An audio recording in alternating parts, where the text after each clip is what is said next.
Olá, estamos aqui para mais um podcast da Flip, Festa Literária de Pindaí. Hoje estamos com convidados da UNEB, Universidade do Estado da Bahia, que vão falar um pouco com a gente sobre o trabalho que a UNEB estará realizando na Flip. Estou com a professora Dinalva Macedo, Joseni Meira, e eles vão falar um pouco do trabalho que eles vão realizar. E quando a gente fala da Flip, eu não posso esquecer um pouco de Rubem Alves, né? E ele dizia e perguntava o que é científico. E lá na Flip nós vamos ter apresentações culturais, manifestações populares, feira da agricultura familiar, criativa e solidária, apresentações de robótica e teatro, música, dança. Tudo isso que faz parte do nosso coletivo, que faz parte das nossas vidas, da construção cultural dos povos.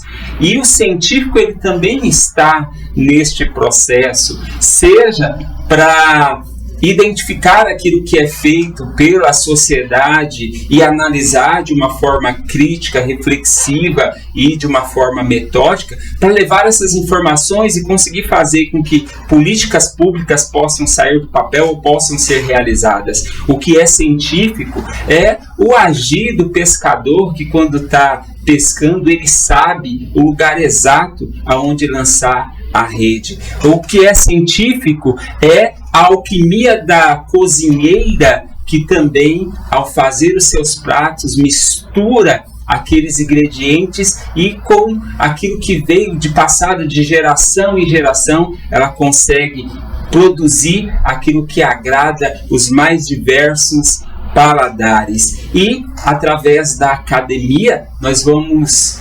construindo sociedades mais justas, pensando nos direitos, pensando nos deveres e pensando nas formas que se tem para unir aquilo que é do senso comum e aquilo que é da academia para a construção de uma sociedade melhor. E é por isso que a UNEB participa da primeira festa literária de Pindaí, unindo cultura popular, unindo arte também com o científico.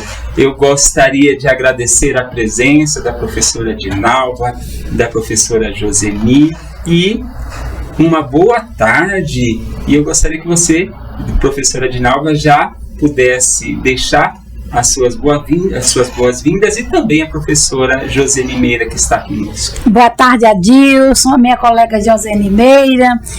Por que não dizer também bom dia, boa noite, a depender da hora que as pessoas forem acessar quando este podcast estiver no YouTube. É um prazer participar, né, desta discussão aqui, que vamos estar na primeira festa literária de Pindaí. A Dilson conheço há um bom tempo, desde quando eu era professora da educação básica, naquela época, o Centro Educacional João Duval Carneiro. A partir de 2001 fui para a UNEB, né, já tem aproximadamente, se for contar ano letivo, são 24 anos agora, né? E quando eu entrei na UNEB, eu comecei a trabalhar as questões éticas raciais. Então, estamos aqui para poder falar um pouquinho do nosso trabalho e depois também da oficina que vamos realizar em Pindaí, não é isso, Mi? E mais uma vez agradecer a você e dizer que nós, né, somos da Universidade do Estado da Bahia, Campus 12 de Guanabi. Isso. E somos egressas, né? Então é uma honra, né? A universidade temos formado no curso de pedagogia e hoje nós estamos, né, professoras, né, com trabalho de ensino, pesquisa e extensão, e com mestrado, né, que foi uma luta nossa, de todos nós, e a gente tem só alegria para compartilhar. Então, gratidão, um abraço, e vamos ouvir a colega e depois o encaminhamento de outras atividades. Olá, Adilson, olá, pessoas, comunidade em geral, né, que esteja aqui ouvindo ou vá ouvir esse podcast em outro momento. E aí eu quero cumprimentar e parabenizar aos organizadores deste evento. Acho que é uma iniciativa muito louvável, uma iniciativa digna mesmo de abraçar a causa e de participar. Pensar numa festa literária família aqui no nosso sertão. E o formato como essa festa foi pensada, programada, está sendo pensada, programada, planejada, é digno de louvor e de parabenizar, sim. Por isso eu parabenizo a Adilson e o conjunto do município que abraçou a causa, que está incentivando aos órgãos municipais, os gestores municipais, né, do município de Pindaí, que abraçou essa iniciativa. É um momento celebrativo, é um momento de festa literária, festa do conhecimento, festa da cultura, festa da história. É um momento de homenagear essas gentes, essas pessoas que fazem a história do lugar e da região, né? Por isso eu me sinto assim muito envaidecida de também estar participando. A UNEB, né, agradece o convite e abraçou a causa, porque nós estamos pensando na formação de pessoas nesse momento, né, de aprendizado, de trocas de conhecimento. Acho que é um momento assim muito importante que a gente deve participar.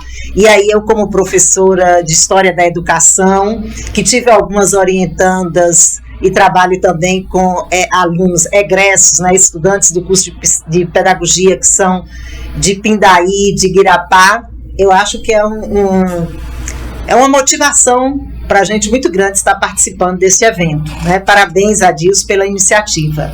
Lembrar que o evento, né, Primeira Festa Literária de Pindaí, faz parte da Política Nacional Aldir Blanc e conta com recursos da Política Nacional Aldir Blanc, com a aplicação dos recursos que foram direcionados para o município de Pindaí. Agradecer à SEMEC, Secretaria de Educação e Cultura de Pindaí, por ter confiado em Adilson para assessorar o município e executar no município a Política Nacional Aldir Blanc e também a Lei Paulo Gustavo. A gente no ano passado iniciou a Lei Paulo Gustavo, esse ano a Aldir Blanc e dando continuidade. E vamos encerrar aqui o ano de 2024 com esse grande evento que será o Festival Cultura Negra de Pindaí, e dentro do Festival Cultura Negra nós vamos ter a primeira festa literária de Pindaí. Agradecer a Mix Informática, que são parceiros nossos, estará lá na primeira festa literária de Pindaí nos dando suporte. Agradecer os nossos apoiadores, a Brás Máquinas, agradecer os parceiros, o CEP, Centro de Educação Especializada de Pindaí,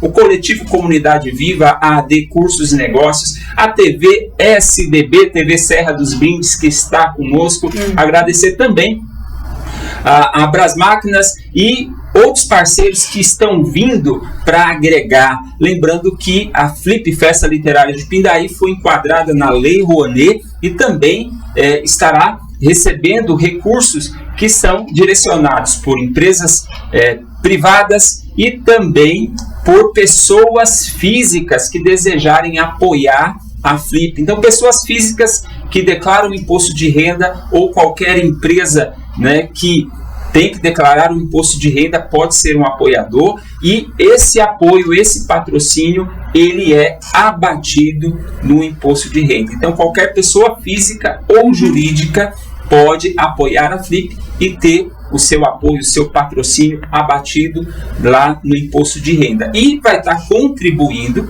para que um evento de educação, um evento cultural e também, por que não dizer, um evento científico. Sim. Nós teremos esse momento de discussão científica no evento, né? Muito importante. Professora Dinalva, eu gostaria que, antes da gente até falar do trabalho na Flip, que você pudesse falar um pouco do seu trabalho na educação das relações étnico-raciais na UNEB. Eu quero também ratificar aqui a fala da minha colega Josene Meira, dizer que eu parabenizo você e toda a equipe. É um trabalho que com certeza vai fazer a diferença, né, no município de Guanabi e região. Quando se fala da literatura, né, como resistência, e em se tratando da literatura negra, é muito importante. E quando se vê que você coloca, né, por uma infância sem racismo, as crianças não nascem preconceituosas, elas aprendem a ser preconceituosas. Daí é muito importante que a educação, desde do ensino, da educação infantil até a universidade, né, a nível de mestrado, doutorado, pós-doutorado, que possamos combater o racismo estrutural e, acima de tudo, também o racismo epistêmico, né, que perpassa a educação. Quando eu vou falar rapidamente, né, quando você me pergunta do meu trabalho relacionado às relações étnico-raciais, iniciou quando eu já fui da educação básica, né, depois fiz o concurso da UNEB em 2000, mas eu comecei no campus 17, Bom Jesus da Lapa. Então, quando eu cheguei em abril de 2000 em Bom Jesus da Lapa, era o professor Valdélio Sansilva, que era o diretor de lá do campus 17. E numa reunião que durou um dia inteiro, tinha uma cartinha própria escrita, né, do presidente Chicão da associação Mangal Barro Vermelho, que fica em Sítio do Mar, solicitando que a universidade pudesse capacitar os professores daquela comunidade, uma vez que eles iam ter de 5ª a 8ª e que fossem os próprios professores de Mangal Barro Vermelho e no fosso da cidade. E a partir disso eu comecei a me interessar de abril daquele gesto que eu achei tão lindo, que o professor falou assim, mas tem que ter o PIT, né, o Programa de Visual do Trabalho do Professor, passar pela extensão, pela pesquisa e pelo ensino. Então foi a partir de 2001 que eu me aproximei das comunidades quilombolas do território do Velho Chico, e aí com o grupo de estudos, educação das relações étnico-raciais, né, antes da lei 10.609 de 2003, que é um obrigatório ensino de história cultural brasileira ficando nas escolas, depois mais na frente a lei 11.645 de 2008, que ratifica nesses preceitos das questões étnico-raciais afro-brasileiras, né, e africanas, também obrigando as questões culturais históricas indígenas. E a partir disso eu comecei a estudar, a conhecer Mangal Barro Vermelho, Araçá-Cariacá, Rio das Rãs, Lagoa do Peixe e tantas outras comunidades do território, Agreste, né? Aroeira, Vaz Comprido, que vem para cá também, né? Inclusive Nelci, já fizemos atividades lá com Nelci também, que ela já foi minha aluna de João Duval, com atividades em Aroeira, que ela é uma pessoa bastante militante, né, das causas quilombolas, e foi a partir disso, com orientação de ensino, de pesquisa, de extensão, mestrado. O meu mestrado eu realizei foi na comunidade quilombola de Araçá-Cariacá, que eu queria saber como a escola influencia o currículo na formação identitária dos estudantes quilombolas, né, das crianças e dos adolescentes.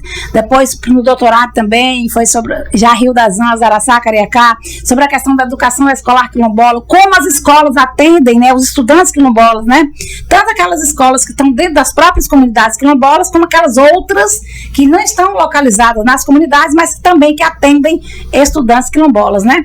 Inclusive eu participei do primeiro Fórum de Educação Quilombola da Bahia, foi em 2009, naquela época a Secretaria, né, da Cultura e da Diversidade, representada pela professora Nádia Cardoso, do Estado, ela fez um mapeamento de algumas pesquisas que foram realizadas em comunidades quilombolas. Aí me convidou eu, a professora Sandra Nívia e o professor Eduardo Santana para a gente poder apresentar as nossas pesquisas.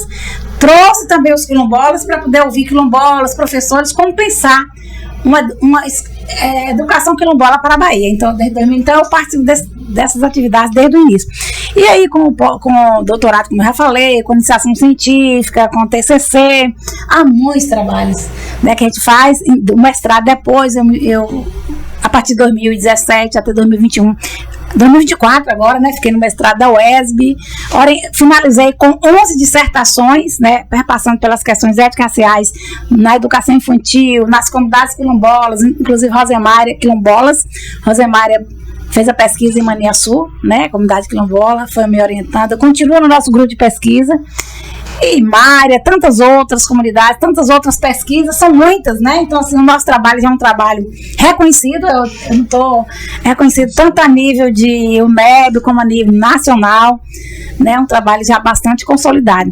E por isso que nós temos um mestrado também, né? Inclusive, no nosso mestrado, nós temos um componente curricular que colocamos como optativo, que é a educação das relações étnico-raciais e formação docente, para oportunizar outras pessoas, mesmo que não sejam estudantes, né, regulares, mas estudantes especiais, né, que queiram estudar nessas questões. Então, realizamos sempre, né, seminários da consciência negra, binários, as atividades quilombolas, inclusive o nosso primeiro seminário da Educação das Relações Étnicas 2017, Marciele, que era minha aluna de Pindaí, que eu vou lembrar aqui, naquela época, ela pesquisou sobre a comunidade Boi, né, comunidade Caco, e ela é do Boi, para trazer, e outras pessoas de Aroeira, de Algoa dos Anjos, os estudantes pesquisaram as comunidades quilombolas da região e apresentaram no seminário. O primeiro seminário foi em 2017, com vários quilombolas, inclusive em novembro agora, nós vamos realizar o 8º seminário da consciência negra do DDC-12, com oficinas, com palestras, professores, pesquisadores, pesquisadoras, estudantes de mestrado, de IC, de TCC, quilombolas, né, eles também vão fazer parte, porque a gente aprende muito com eles. Então já é um trabalho que eu considero que é bastante consolidado, né, que a gente vem ajudando a construir, né, e a desconstruir essa visão negativa que temos da população negra, né, no sentido de podermos combater o racismo, né, tanto epistêmico como estrutural. E lembrando aqui uma frase que é bastante interessante de Angela Davis, como ela vai colocar que numa sociedade racista não basta não ser racista, é necessário ser antirracista.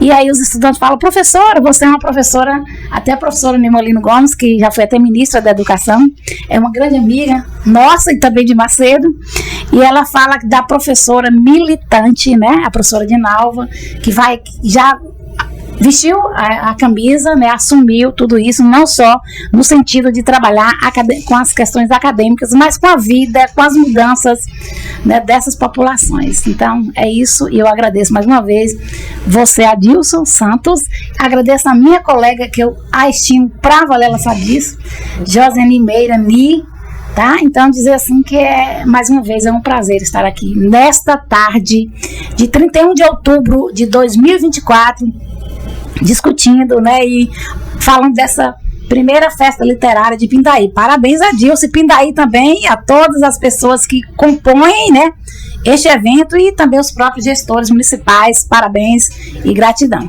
Eu ouvi em alguns momentos assim: olha, Pindaí vai receber uma festa literária, um evento desse porte. Eu falei: o evento é do tamanho de Pindaí.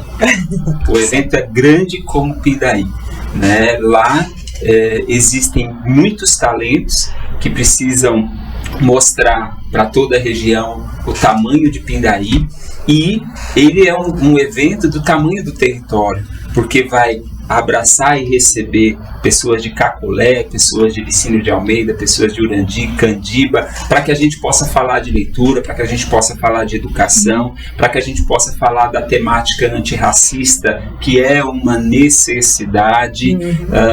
Eu vivi e vivo muito na pele algumas questões. As pessoas, elas já me perguntaram a seguinte expressão: mas você não acha que é exagero? Aí eu sempre digo assim: olha, só sabe quem vive e sente, né? Por mais que você queira mensurar, se você não viver, não tem como você dizer o que por exemplo, você está com sua mãe e alguém ter a dúvida de que aquela pessoa é o seu pai ou a sua mãe, porque você não é exatamente da mesma cor que ele ou que ela, né? Ou você vê um familiar seu não sendo tratado da maneira que deveria, apenas porque a cor da pele dele é diferente, né? Eu, graças a Deus, eu tive oportunidades que muitas pessoas não tiveram, e isso me favoreceu.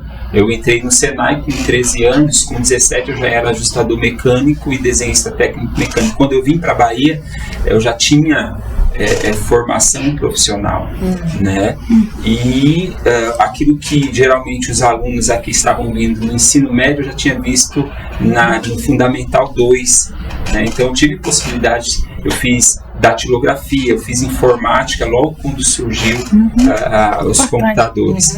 E isso acaba nos permitindo entender algumas coisas que, infelizmente, a maioria das pessoas pretas acabam não entendendo, porque não tem as mesmas oportunidades e acabam não conseguindo desenvolver um senso crítico que vai fazer com que ele possa se defender em relação a essas coisas. E, ao mesmo tempo, a gente acaba percebendo que, mesmo depois de ter todo o conhecimento, às vezes você ainda não consegue se defender, porque você se vê em situações que você olha para o lado, olha para as pessoas e pensa: não acredito que isso está acontecendo.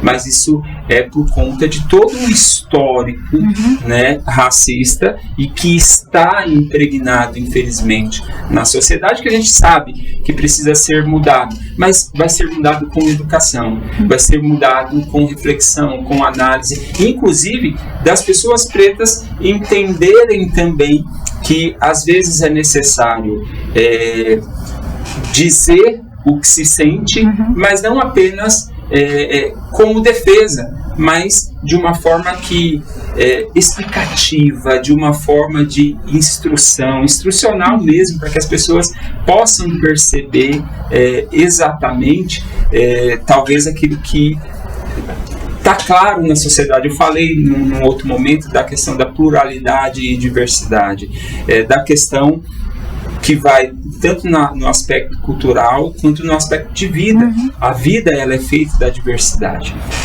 E para a gente também poder conversar com a professora Joseni, né, que trabalha com as turmas de pedagogia dentro de uma linha mais específica, que é a questão da memória, a questão da história. E eu gostaria que você pudesse falar um pouco do seu trabalho dentro dessa linha histórica, dentro dessa linha de pesquisa da memória, né, do estudo e do estudo de pedagogia, que é interessante os professores, os educadores poderem valorizar história e memória na educação, para que essas crianças elas entendam que aquilo que existe no presente existe porque precisou-se ter o passado, precisou-se daquilo que ficou para trás e que nos ajudou a ser o que somos hoje e que vai ajudar a ser aquilo que nós seremos no futuro.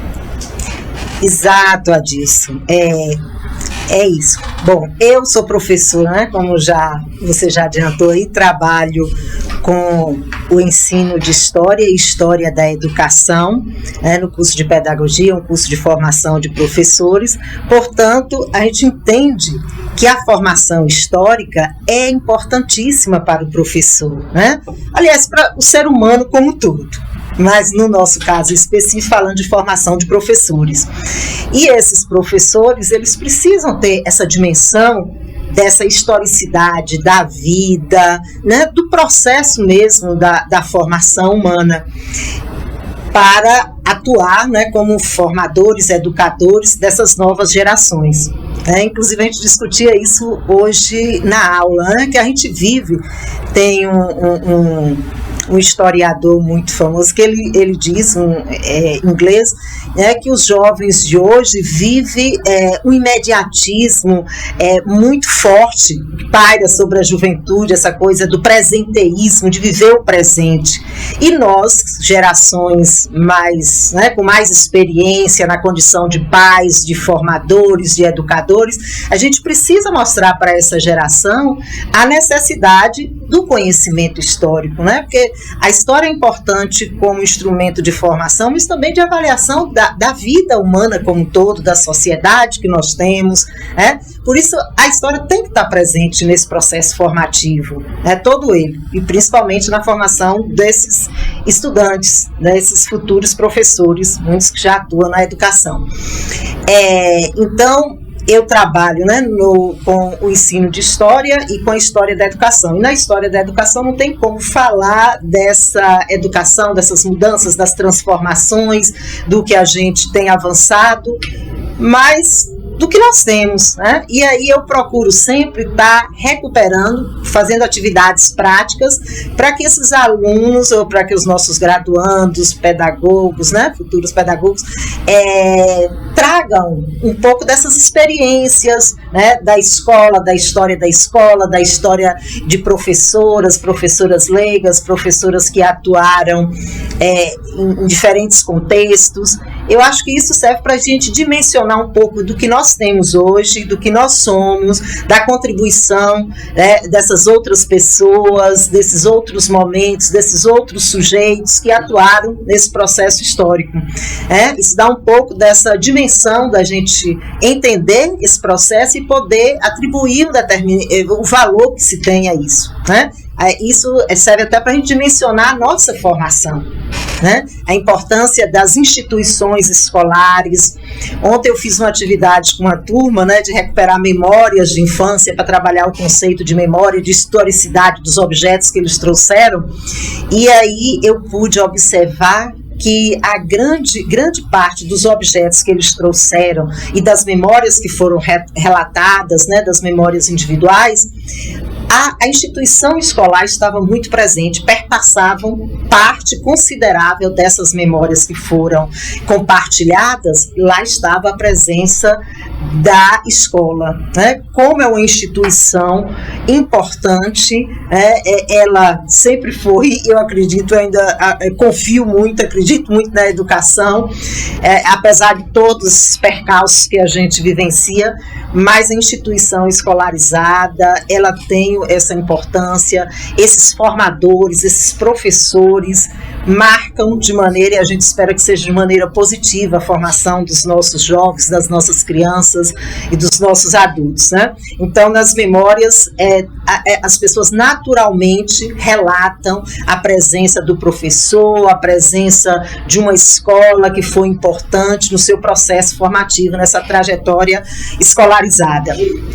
Bem, o meu trabalho com a história, eu também sou professora que venho do ensino fundamental, né? Trabalhei muitos anos no Luiz Viana, sou a professora aposentada do Luiz Viana, mas já também na UNEB continuo em exercício, e aí na área de história eu não tenho assim, um trabalho tão consolidado, constituído e reconhecido como o da professora Dinalva, né, que fez a sua trajetória formativa, acadêmica, mestrado e doutorado, já nas questões, discutindo as questões ético-raciais. Eu sim trabalho com a história, mas minhas pesquisas de mestrado e doutorado não foram especificamente, foram na história da educação, entretanto na cidade de Caetité.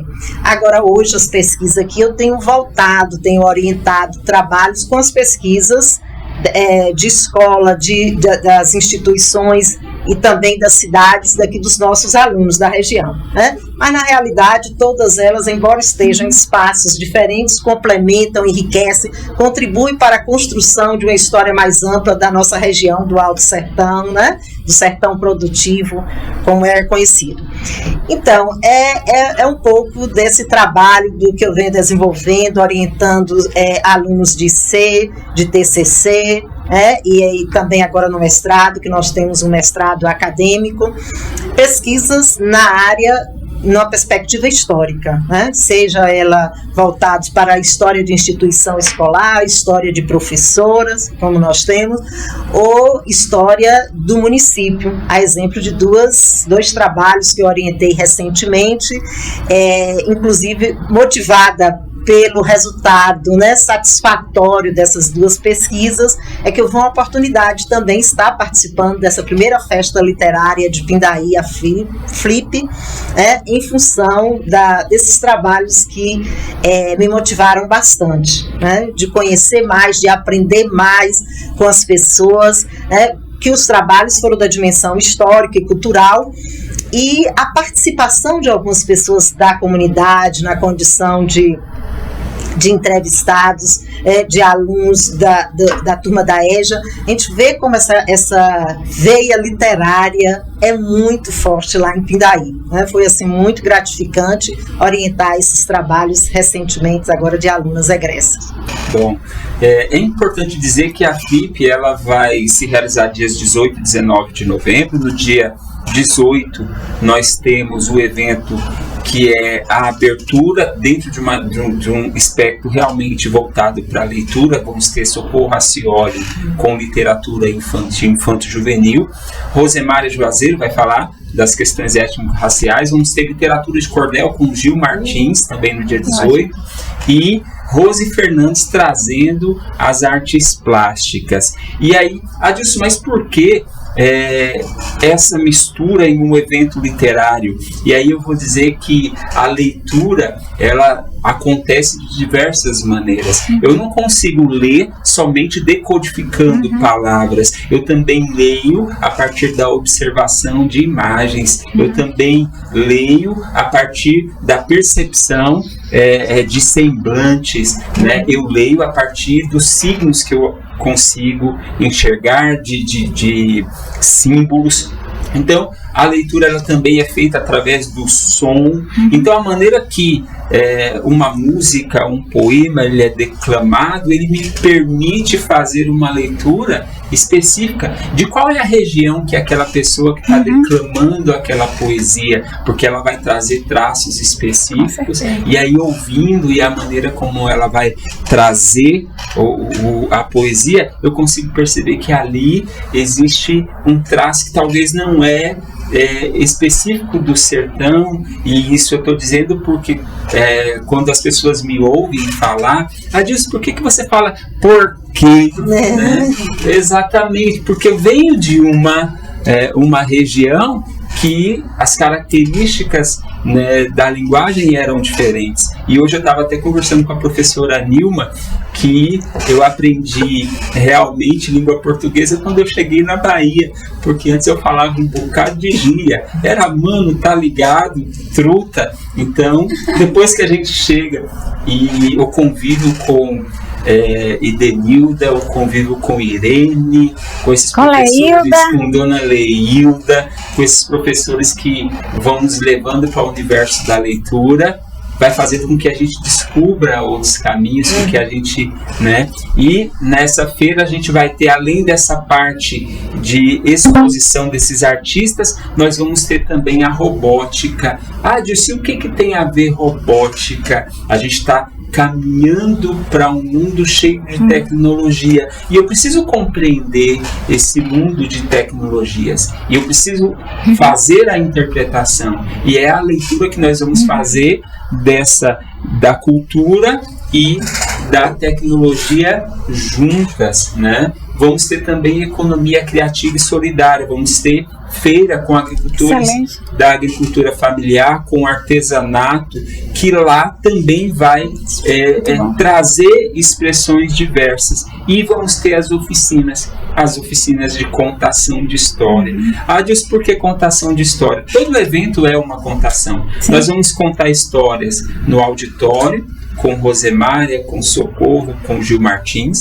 Nós vamos contar histórias no pátio, com as apresentações de robótica ou com as exposições de arte de Rose Fernandes e dos fotógrafos. E vão ser contadas histórias também lá na quadra do Colégio Petronílio da Silva Prado, Colégio Estadual de Tempo Integral. Que ótimo. Olha a educação, né, um espaço que foi construído pelo governo do estado dentro dessa perspectiva de educação integral, trazendo espaços para a educação, onde a gente tem laboratórios, onde a gente tem salas de linguagem, coisas que a gente não imaginava que no estado da Bahia viria, né? E hoje praticamente todo o estado conta com isso, educação de qualidade, com estrutura física de qualidade, mas também se pensando nos professores. E eu, graças a Deus, eu tive na minha adolescência e na fase adulta diversos professores. Falando da Flip e falando do trabalho da professora Dinalva na Flip e da equipe, porque vai para além da professora Dinalva, vai ter uma equipe que vai trazer as oficinas. Fale, quais são as oficinas? Foi até bom falar da equipe, porque foi um trabalho coletivo, né? Inclusive, quando eu enviei para você, né, o resumo, né, do que se trata, as pessoas, é um trabalho que está vinculado, né, ao grupo de pesquisa Educação das Relações Étnico-Raciais, currículo e decolonialidade. Esse grupo de pesquisa que ele é novinho, o grupo de pesquisa, mas ele tem uma trajetória como grupo de estudos desde 2001. Novinho que eu falo quando é agora para a CAPES, né, como grupo de pesquisa. Nós vamos, inclusive, tem a oficina Contação de História, né, Histórias, né, na educação infantil, a valorização da literatura negra desde a educação infantil, isso é muito importante, né? E os estudantes também que vão estar ajudando, tanto estudantes de iniciação científica, da graduação, que eles já tiveram, né, como ele falou, a própria pedagogia vai formando esses estudantes e propiciando para que eles possam também atuar na educação básica. Nós temos estudantes de iniciação científica, Marcos, Jaísa, Deisiane, que vão ajudar. Já fizeram também oficinas, né, inclusive na própria História Cultural Brasileira, Africana e Indígena, que é o componente curricular que eu leciono também, eles já trabalharam. Núcleo de Pesquisa e Prática Pedagógica, estudando também, ensinando a transgredir Bell Hooks e tantas outras, né, literaturas negras para que possam ajudar na formação. Conceição Evaristo, Sueli Carneiro, Nilma Lino Gomes, até que um dia que eles estavam fazendo o livro de Nilma, né, aí eu peguei, fotografei e falei, olha, e mandei pelo Zap, isso foi 10h30 da noite, mandei para a professora Nilma e os meninos ficaram radiantes, porque assim ela ficou, que bom de novo, que bom e tal. Então assim, a gente faz um trabalho já há um bom tempo, então esses estudantes vão ajudar. Para além dos estudantes da graduação, que eles são bolsistas de iniciação científica, inclusive esses estudantes estão pesquisando as políticas curriculares, né, do município de Guanabí. Uma está estudando que dialoga com as questões étnico-raciais e quilombolas, se dialoga ou não, como é que é isso, até que ponto precisa avançar mais. O outro, Marcos, é com as de Caetité, o outro com as de Monte Alto. Então a gente tem todo um trabalho que a gente está envolvendo essas reflexões. Temos também mestrandas que eu estou orientando, que é a Stephanie, que também é professora da educação básica, fez agora especialização na educação infantil, estudando as questões étnico-raciais na educação infantil com professoras negras, como essa literatura pode estar ajudando, né, na positivação da autoestima das crianças negras, valorizando desde a educação infantil, né. Tem também Érica, né, Érica também, que é do mestrado. Érica é uma orientada que pesquisa as questões étnico-raciais e quilombolas, desde essas meninas, né, eu falando meninas, que as orientadas, né, as professoras, orientadoras parece que não crescem, né? Mas elas também já vêm estudando desde o terceiro semestre, né? Terceiro semestre, pedagogia, quarto, quinto, sexto, sétimo, oitavo, nono, depois uma especialização na educação infantil, depois agora no mestrado. Então, há mais de 6 anos estudando essas questões. Então, assim, a oficina, eu penso que vai ser bastante interessante, com pinturas, com atividades, você viu lá, material que pediu para comprar, etc e tal. Depois esse material vai voltar para a própria escola, momento que vai ouvir muito essas crianças, que elas vão se colocar no processo, né, como é que elas se veem, principalmente aquelas crianças negras, né, na questão de aceitação do seu corpo, né, do nariz, da boca, etc e tal. A gente vai estar trabalhando isso. A gente fala mais 3 horas de oficina, mas também 3 horas são significativas, com certeza. É um trabalho pontual, mas pode dar continuidade, né, nessa sequência depois. E também para as crianças brancas, como é que elas dialogam com essas crianças negras, né? A gente vê que às vezes as crianças negras não querem ficar nas mesmas equipes, as crianças brancas não querem ficar na mesma equipe de crianças negras. A gente vê isso quando os estudantes foram para o Pre-Bidney. Mas próximo, acredito que quando eu cheguei lá na escola, a criança branca não queria ficar na equipe da criança negra, aí começou a trabalhar a história, o livro de Betina, que é da professora Nivolino Gomes, e tantas outras. Então, assim, essa oficina, ela tem o objetivo de trabalhar a questão de combater o racismo, o preconceito e a discriminação racial e principalmente positivar a identidade étnico-racial das crianças negras e em relação às crianças brancas, que possam construir relações respeitosas e lidando com as diferenças, não como no sentido de pejorativo, estereotipado, mas no sentido de riqueza, né? Porque as diferenças, as diversidades são riquezas em nossas vidas, né?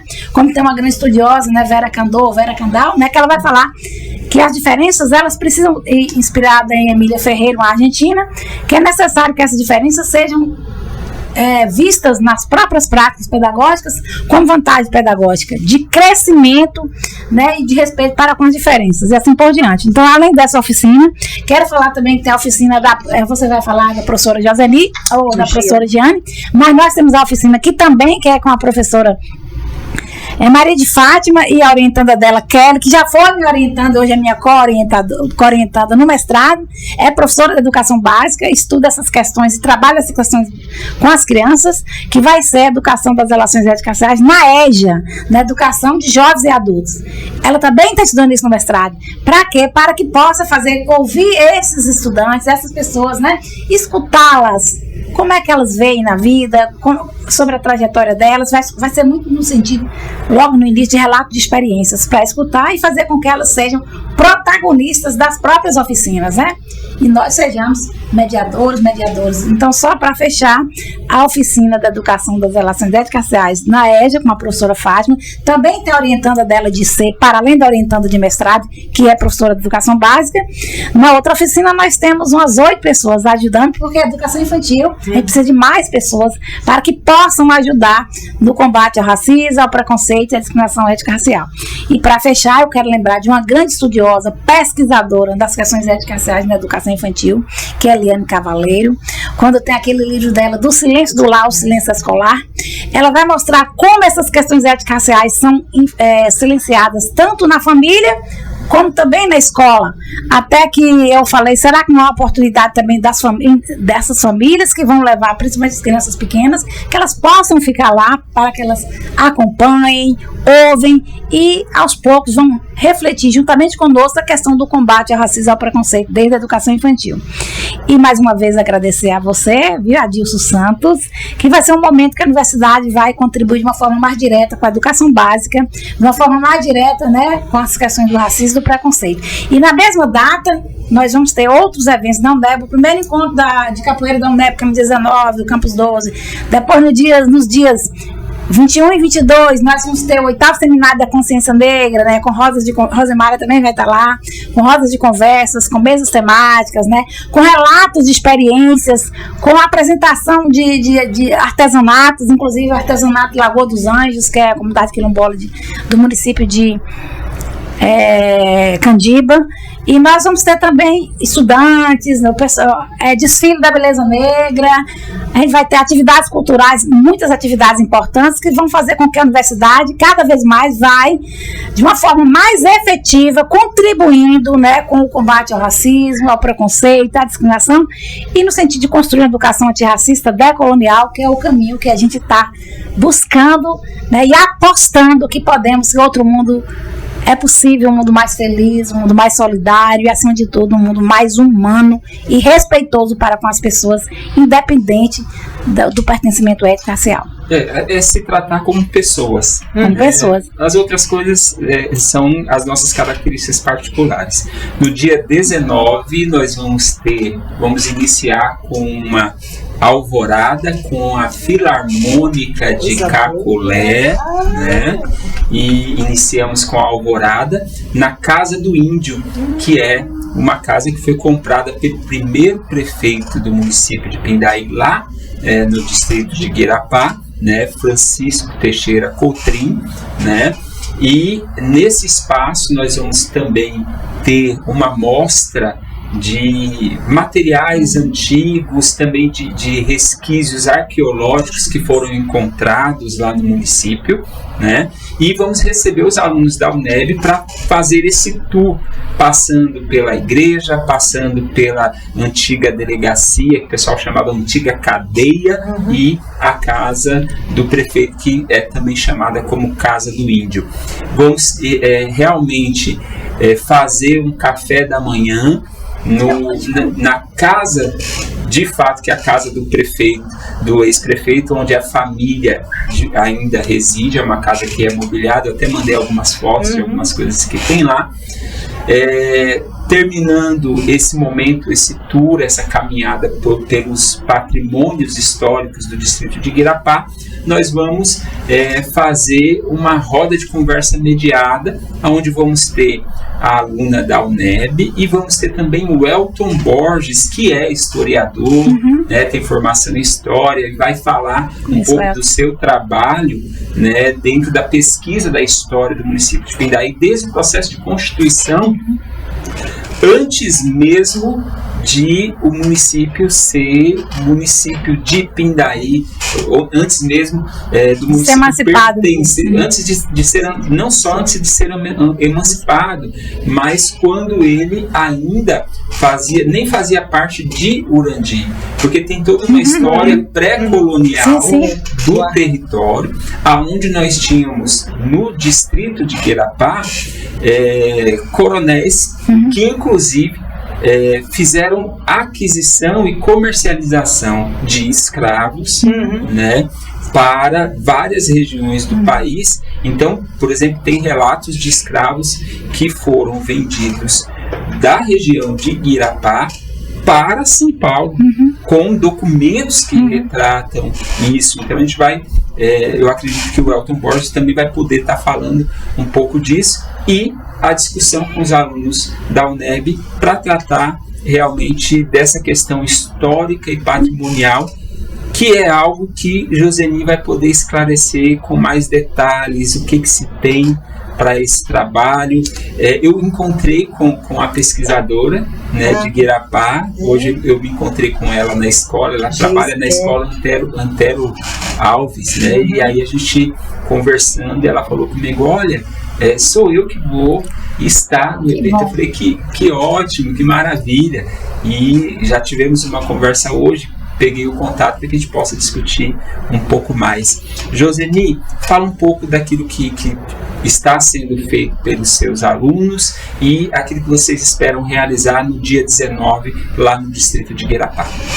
Então, Adilson, eu vou retroceder um pouquinho no dia 18 para falar como esse trabalho, né, a professora Dinalva já pontuou, é um trabalho coletivo, e aí eu vou destacar uma outra oficina que vai acontecer no dia 18, né, que é uma oficina de literatura e infância. Esse trabalho faz parte de um trabalho que é desenvolvido aqui no Campus 12 da UNEB pela professora Giane Pimentel Carneiro, né? A professora Giane, ela coordena uma linha de estudo, de pesquisa, e também um espaço da Bebeteca. É um espaço destinado a bebês, né? A crianças, e trabalha muito na perspectiva da literatura, além de outras atividades, e está aberta a receber crianças da rede municipal, né?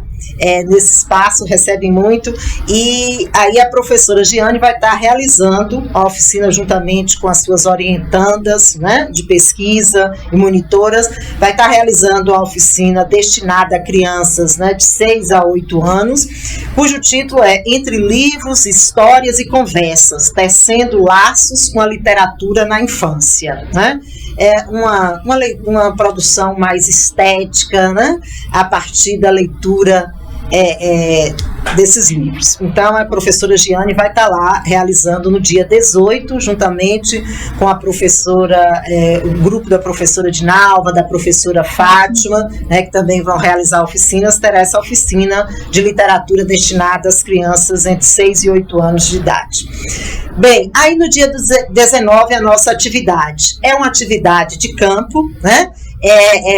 Digamos assim, uma aula, passeio por esses espaços, né, de memória e história do distrito de Guirapá, né? Guirapá, que é uma comunidade já quase bicentenária, né? Ela data a sua, que já foi sede de comarca, né? Depois perde esse posto, né? E volta à condição de distrito, mas teve um papel político, econômico, sobretudo cultural e histórico, muito importante no município de Pindaí, né?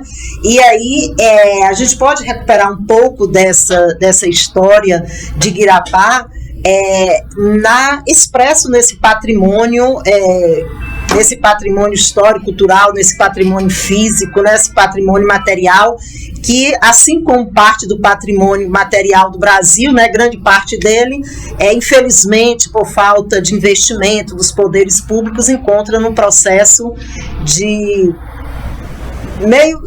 abandono, né? Porque a gente sabe que investir, manter patrimônio, cuidar, necessita de investimento, é um investimento alto, né?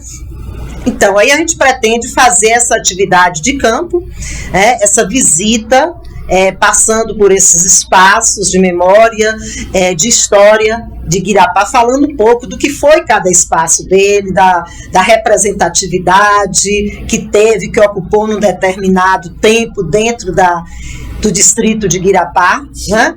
E aí a gente pretende fazer isso dialogando com Geise Kelly, que estou aqui falando o nome dela, não pedi autorização, mas eu acredito que ela não vai ficar chateada, porque está falando de um trabalho que foi muito bem feito, que está muito bem feito. Quando você falava aqui das condições de Guirapá, que participou de tráfico, né, de pessoas, ela fez um trabalho também na hemeroteca e ela conseguiu muitas informações, muitos dados sobre na época, né, o município, na época de Guirapá, através de informações publicadas nos jornais, né? E ela conseguiu essas notícias, essas informações por meio da pesquisa feita na hemeroteca.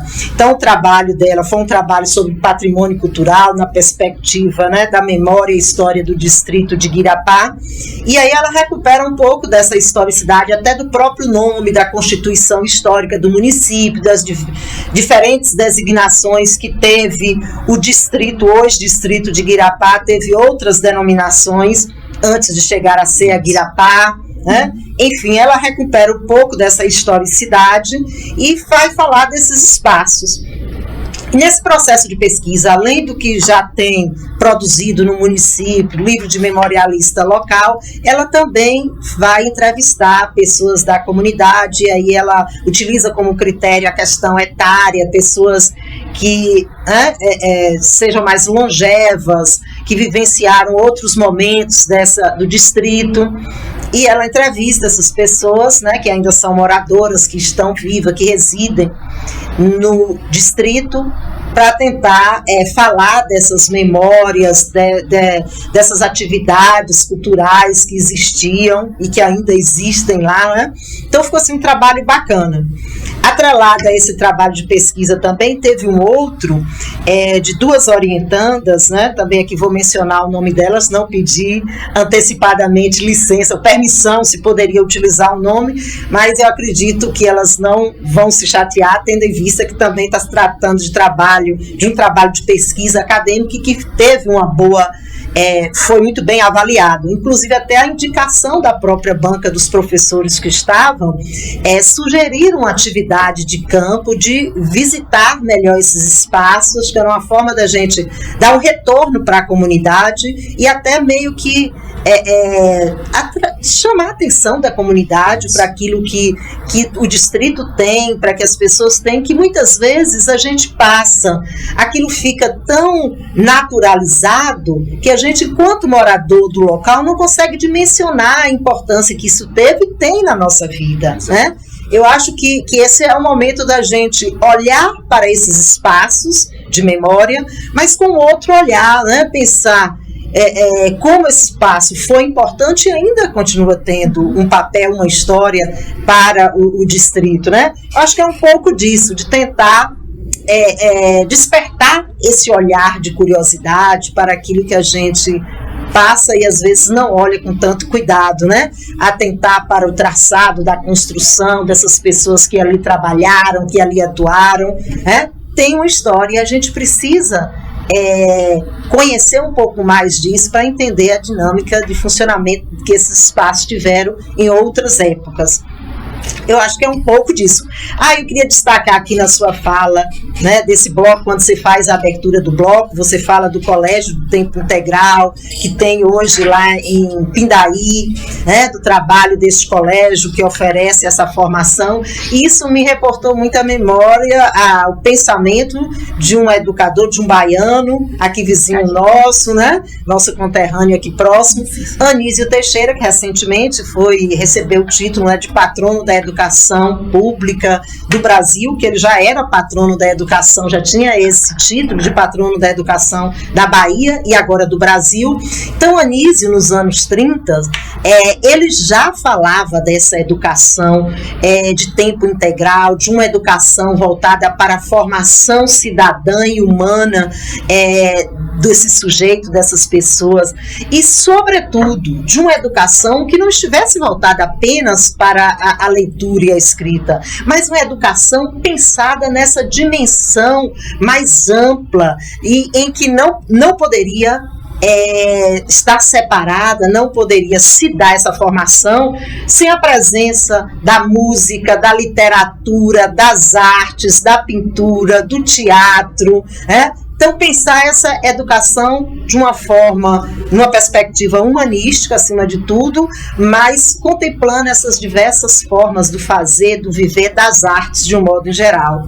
Essa era a perspectiva. Um livro de Luiz Viana Filho que conta, fala de Anísio e fala de todo esse processo, toda essa história, não lembro o título do livro, mas ele conta detalhadamente todo esse trabalho de Anísio e essa história dele na construção da educação, toda a luta que ele teve para que se tivesse educação pública no formato que se tem hoje.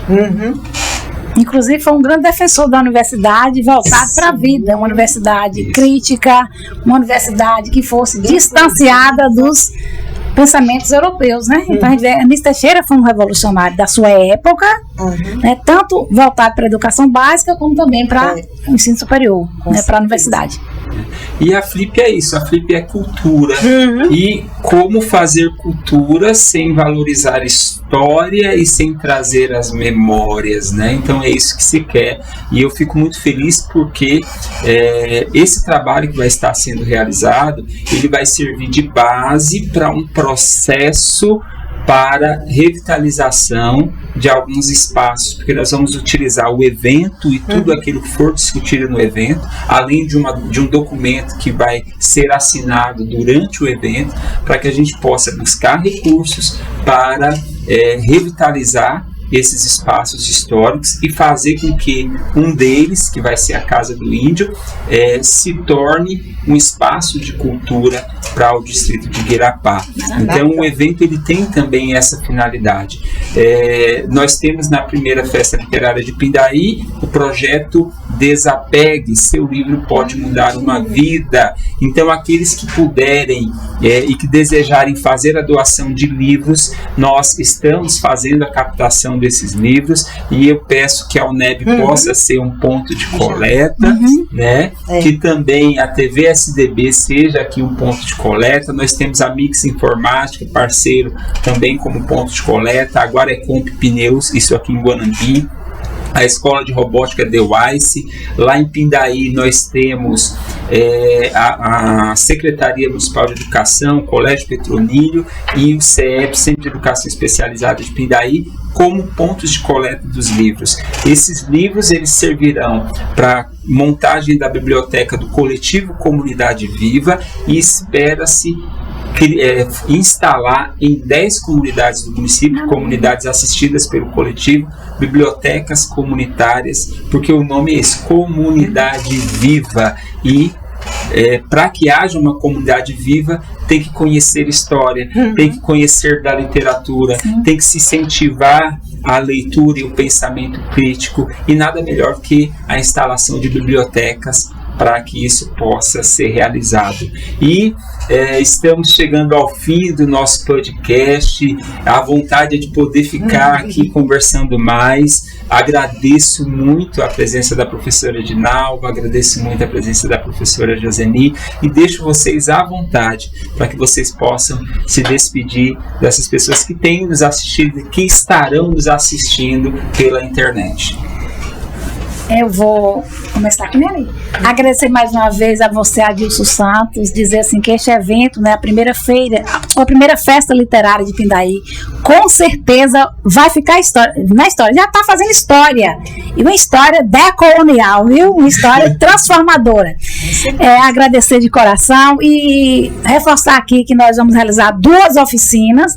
Essas oficinas, elas estão vinculadas, né, ao grupo de pesquisa, Educação das Relações Étnico-Raciais, Currículo e Decolonialidade, do Campus 12 de Guanambi, né, da UNEB, sobre a minha coordenação, esse grupo de pesquisa. Nós temos como também o segundo líder, né, a segunda líder, né, Jamile Pimentel, a nossa colega, a professora doutora Maria de Fátima Carvalho, né, que vai estar realizando também uma oficina da educação das relações, sobre a educação das relações étnico-raciais na EJA, juntamente com Kelly, né, a mestranda, sobre a sua orientação e a minha co-orientação. Lembrando que a oficina da educação, contação de história na educação infantil, a valorização da literatura negra, está sobre a minha responsabilidade, mas coordenando, né? Mas também a responsabilidade de Stephanie é mestranda, professora de educação básica, Érica é mestranda, professora de educação básica, que são minhas orientandas, já foram também minhas orientandas, tanto de IC como TCC, também Marcos, Deisiane e Jaísa, são estudantes da graduação de iniciação científica. Mais uma vez agradecer a você, agradecer a minha colega aqui, que cada vez mais quando eu a ouço, né, é um momento de muita formação. Você sabe que eu te estimo pra valer, não é porque está na sua presença, você é uma professora muito dedicada, competente, responsável, uma historiadora exemplar. E acima de tudo, acho que exemplar é pouco, e acima de tudo é uma pessoa muito humana, né? Uma colega que a gente gosta de estar com ela, né? Qualquer lugar de estar com ela. Agradecer também com certeza que estão ali nos bastidores, né? Itana, da TV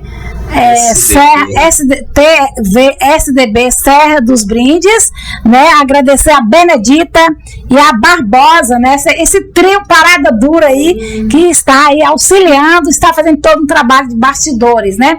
E por que não também dizer do meu companheiro de jornada, que está ali no sofá, que participou do podcast ontem, né? Delmídio Macedo, que é um grande também poeta, né? Escritor, e um companheiro que desde o início me ajudou nessa formação acadêmica, familiar, pessoal, afetiva. Um abraço para Delmídio Macedo e gratidão. E um abraço para as pessoas que vão assistir depois, né? Dizer que vocês, com certeza, ao acessar vários podcasts que você está gravando, vai ser muitos momentos de formação, inclusive que as escolas possam também estar assistindo aí o seu canal, né, Dilson? Vai ser no seu canal do YouTube que você vai estar colocando? Isso, é no canal da AD Cursos e Negócios, é um parceiro, né, da peça literária, e sempre que nos passar do material, a gente já posta lá e faz o compartilhamento para que todos possam ter acesso e saiba tudo aquilo que vai acontecer na festa literária. Maravilha. Então, um convite para que as pessoas possam assistir, participar da primeira festa literária de Pindaí, 18, 19 de novembro, e reforçamos também o convite que as pessoas possam, né, participar do 8º Seminário de Educação das Relações Éticas Raciais da UNEB, Campus 12 de Guanambi, que será nos dias 21 e 22 de novembro. Nós vamos estar colocando, né, no site da UNEB, no Instagram, etc. Então, as pessoas podem fazer inscrição. Vai ser muito importante, com palestras, mesas, desfiles, oficinas, momentos culturais. Vai ser um momento muito bom. Então, gratidão, um abraço e com certeza será uma excelente primeira festa literária de Pindaí. Parabéns a toda a equipe. Outras que virão. Exato. Joseni, deixa aí seu alô, né? Despeça-se daqueles que estão nos assistindo. Pois é, eu também quero agradecer inicialmente a gentileza. Essa é a professora Dinalva, a nossa, né, Macedo? Dina, gentilmente conhecida como Dina. Dina é muito gentil, muito generosa, uma pessoa também extremamente humana, uma profissional, assim, de grande qualidade, né? Ela sabe que é verdade, né? Tem o nosso reconhecimento. Bem, eu quero agradecer mais uma vez, parabenizar pelo evento. Eu acho que é uma iniciativa extremamente louvável. O título Festa de Estudo, Festa Literária, que contempla essas diversas artes. E aqui eu quero reforçar o convite para que a comunidade sinta-se toda ela convidada, porque é uma festa extremamente inclusiva, intergeracional, que vai ter de tudo, de festejos, de declamação de poesias, de fala. Esse momento desse passeio histórico por esses lugares da memória, de memória, né? Lembrando Pierre Nora, um estudioso da memória, quando fala dos lugares de memória. Eu acho que a gente vai ter um pouco de tudo nessa festa. Então, é uma festa assim, muito inclusiva, intergeracional, né? Que eu acho que esse é uma muito bacana, essa proposta sua de contemplar esses diferentes grupos, faixas etárias, de fazer de fato uma grande festa, uma festa do conhecimento, uma festa que celebra a vida, celebra a literatura,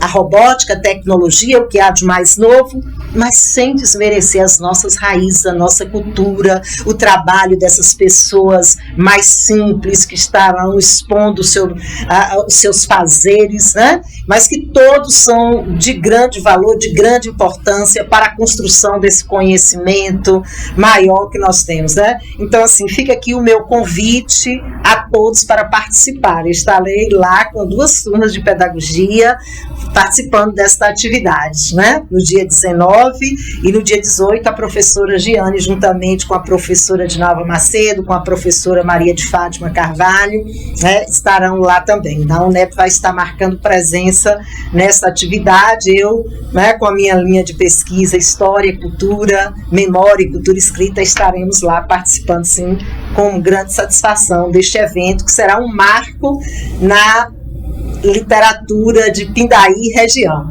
né? Um marco cultural. Isso. A Flip também contará com as apresentações com a temática antirracista de escolas do município. Nós vamos ter a Escola Jerônimo Borges e a creche Pró-Infância, né, com a apresentação das criancinhas com a temática antirracista.